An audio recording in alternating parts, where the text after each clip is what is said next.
Okay. And as usual, since we're only doing one chapter this week, it is short and sweet, and I'm looking forward to that. I know you guys are too. Last week we talked about chapters 3, 4, 5, and 6. And there was so much to it that I said this week we were just going to do one chapter, but that I wanted Monday through Thursday for you guys to go through everything that she had talked about implementing and implement it for that week. So just a little bit less on added to your plate. So I know Alexis was the only one on the meeting last week. So Alexis, I've been seeing you work hard. Tell me about the things that you implemented this week. I've been doing my hundreds list, and I've been doing 15 to 20 people of that, or new people a day. And then I did my kind of a curiosity post because I was having a long day at work, so I had Jillian bring me my having such a long day. I had Jillian bring me a pick-me-up. Now I can get through my day. And then after that, I went sledding and all kinds of stuff. So it was like a full productive day after I took my pill that I didn't name. Okay. And then I cleaned my desk, and I don't know what else I did. Awesome. Well, that's a lot, and that's really what we asked for you. I think the only thing was to figure out what your follow-up system was going to be. Have you decided kind of on that? I started because I finished my 30-day IPA planner thing I had. So I started a notebook because for now, until I get I'm able to use the system that you keep talking about, because I'm excited about that, I'm writing it down on each page and leaving space to write notes. That way I have it all in one spot just for now. Okay, awesome. All right, so this week we're talking about crushing your daily activity. So having, and I know that we talk about these things a lot, and some of you already do some of these things like time blocking. So this is just having a DMO, a daily method of operation. You need to figure out what it is that you're going to be doing on a regular basis. She gave us a really great link if you want some help. So there's the Goal Diggers Daily Activity Tracker, and you can find that by going to goaldiggergirl.com and using the password that's in your book to have access to that. Some of the things that she talked about doing in your activity tracker was post on Facebook, which we know is important. Post on Facebook stories, which is something I'm learning to do. And I'm not as good at as some people. I see them like doing like little short videos and clips and things. And I got to get better about that. But my life right now is just not that interesting. So like, it could be like cleaning a new space every day. That's about it. Checking your messenger, post on Instagram and Instagram stories, and check your comments. Check notifications, comment on people's posts who comment on my posts. That's important. If you're making a post, to make sure that you go back either right away or the next day and comment on people's posts. Even if they say, great job, just say thank you. Or, thanks, how are you? It's been forever. Whatever that is, because that pushes those things back up to the top of your newsfeed and more people can see them. I notice when that's happening because it'll be things, people will be commenting on things from 3 days ago. And I'm like, oh, apparently that's popular again. Adding 10 new friends, delete as needed, send happy birthday messages, comment on 10 people's posts from See First Friends. So do you know that you can do that? You can, if you have people, so let's say they're your prospects that you really want on your team, you can right click by their name and put See First, and they will pop up first in your news feed on a regular basis, so you don't miss out on anything that they're doing. And so that's what she's talking about, is comment on 10 of those people. So that's in the morning. Midday, she says, post on Facebook, check your messenger, and check your notifications. And in the evening, Facebook Live 2 to 3 times a week. check Messenger, check notifications, comment on people's posts who comment on my post, add 10 new friends, add value to 1 to 3 private groups. So that would be, if you're in Moms of New Mexico, you're going to add type in an interesting post. It's not going to be about your business. It's just going to be, I think about Val, and I think we've talked about trying to find like farmers' wives groups or things like that. And so maybe you can say like canning season's coming up. What are your favorite things to can? I mean, that's it. It doesn't have to be anything major, or it can be, I love learning new tips and tricks. Post your favorite canning tip below and add value to those things so that people can, they start identifying who you are. Oh, Val's really active in this group. So she must have a lot of friends from here. That's what people are going to start seeing. They're going to start trusting you as a person, and they may decide they want to be your friend on Facebook, and then you've got a new contact. Okay. So that's kind of how that works. Comment on 10 posts from first see friends again. So that's kind of a duplicated thing. And then daily totals, number of new exposures, number of new customers, and number of new business partners. And that's it. So that's what they do. She says, of course, edit that to what works for you. Obviously, that's not going to work for everybody. And you may only sit down at your computer once a day. That's okay too. And we have those IPA sheets from corporate that have a lot of those things on there as well, if you have one of those. Okay, so let's talk about time blocking. Time blocking is basically what?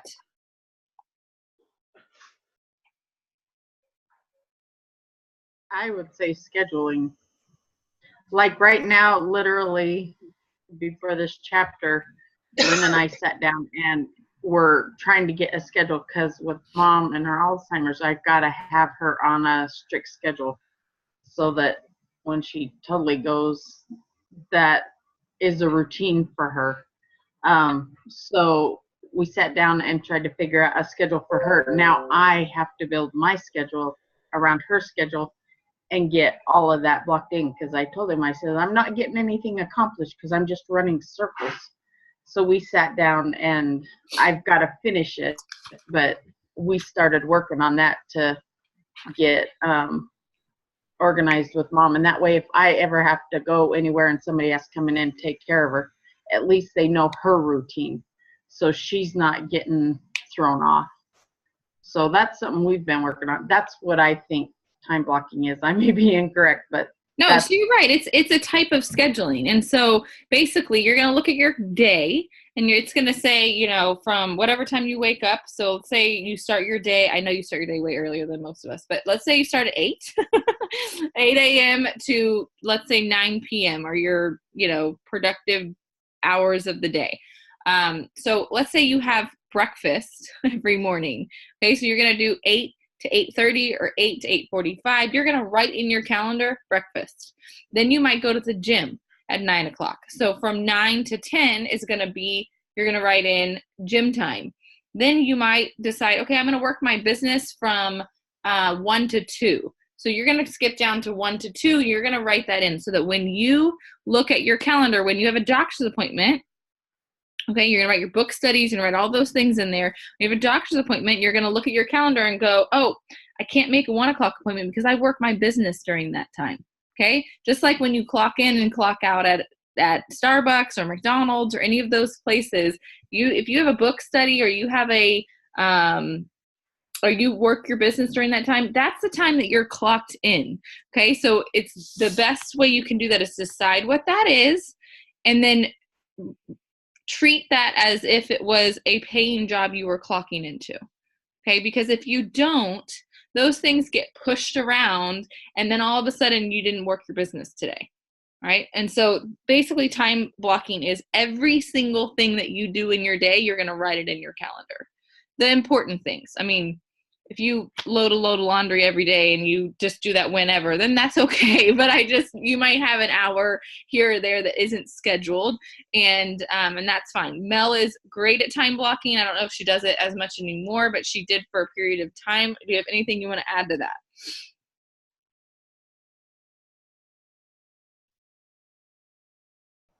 No, you got it.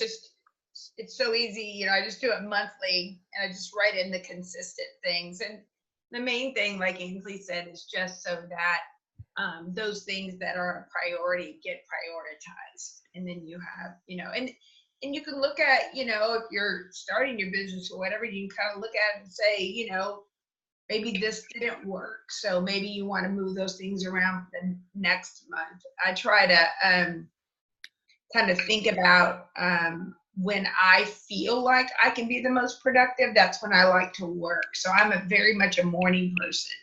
So I like to get everything that I do professionally, including Plexus, I like to get it all out of the way by 1 o'clock if I can. So if my neighbor comes over and wants to run to Target together, you know, I'll just let her know, you know, I can do it after 1 or that type of thing, or, you know, so. Yeah. Delegating. Yay. We like delegating. So delegating, goodness. John Maxwell says anything that your team can do 80% as good as you can, they should be doing. Okay. So when I say, hey, who wants to lead a book study, you know, and those kind of things, those things are important because number one, you want to lead, but you want to raise up other leaders. And if I do every single thing for every single person, then when I'm not here, what happens? You guys, not saying you guys, I'm just saying in general, my team falls off the face of the earth. When I'm like, hey, I'm moving for the next 2 weeks, I'm going to be MIA. Is my team working their business? Are they keeping up on their meetings? Are they checking in with their team? But she talks about delegating little things in your business. Once you start growing large enough to need that, you need to use it. She talks about maybe finding a teenager or, you know, a mother's helper kind of a person. 2 years ago at Christmas, so not last year, but the year, or not this Christmas, but the year before that, we had a very large team, and I decided I wanted to do Christmas presents, which I will never do again. I love you all to pieces, but I will never do a whole team Christmas gift again because it was so crazy that I had to hire an assistant to come for several hours every day to be able to get all of those things shipped out because there was no way for me to keep up with my business and my family and get, you know, 150 gifts out the door. It just was not going to happen. So those kind of things, delegate. My kids can put sticky stamps on an envelope. There's no reason that I need to do that when I could be doing the addressing, right? So think about what can you do. If you're going to make sample bags, can your kids stick one bag of Slim in each of your sample bags for you so that you can do the next thing so that you can make that a quicker process. So those are the kind of things that she's talking about delegating. So basically she said, ask yourself, is this IPA? If it is, you should be doing it. That is the number one priority of your business and you need to have your hands on it. If it isn't, you can determine what it is estimated worth per hour and decide if it makes more sense for you to do it or contact someone else to do it. Just take your monthly income from your business divided by the number of hours you've worked to make that and that's your current worth.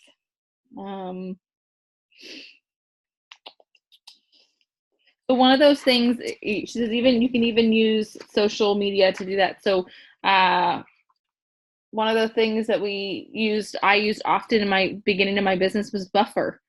That's delegating the posting of my business every day by uploading things on one day and letting Buffer do that on the other days. Say no. This is important, you guys. You cannot do every book study. You cannot do every meeting. You cannot make every power hour. You cannot physically do them all and have a balanced business. You can't. So you got to decide what is the most important, what do you get the most value out of, and what contributes to your business the most, and say yes to those things and no to some others. You know, for me right now, it's a time thing. My time zone, I just doesn't allow me. It makes it easy for me to say no to some things. But when I am in the same time zone, there's no way I can do a meeting every single night at 8 o'clock. I can't. That's not healthy for me. It's not healthy for my family. So pick one training every week and pick a power hour, or power hours are IPA. So I'd say go for them if you have the time. But pick a training, pick a book study, and that's it. You don't have a lot of time for much else other than that if you're working your business as hard as you should. So the last thing that I'm just going to read this paragraph because I think this is important. There's so many people that say, Ansley, but I'm not making much money, or I'm not making the money that I want to. A lot of times network marketers get frustrated because they're not seeing the progress in their business that they'd hoped for. But what they don't realize is that often they're working their business way less than they need to in order to make their dreams a reality. Start with saying no to the things that can eat away at your productivity and go from there. That might include Real Housewives, Netflix, invitations, commitments, online distractions. It might be, it might be a kid's softball game if that's the night that you have to get something done. And I'm not saying don't be there for your kids. I'm just telling you, in the beginning of my business, when we grew from ground floor to senior Ruby in 7 months, we had to change some things. My husband came in the door at whatever time he did. I threw the kids at him, basically. I went up and worked for an hour. I came back down and cooked dinner. We sat down as a family, and then he did the dishes and put the kids to bed so I could go back to work. And that's because of my time zone. But I had to say no to some of that just family stuff in order for us to reach our dreams quickly. And that's changed now because we're in a different season. But if you want to grow rapidly, you have to be available and you have to be working. And that's just the bottom line. You can't expect to work your business, 15 minutes, 5 days a week and be getting 25 messages a day. It's just not going to happen. So say no to some of the extra things if that's what you're looking for. If you're not looking to grow your business rapidly, then that's okay, but don't complain about it.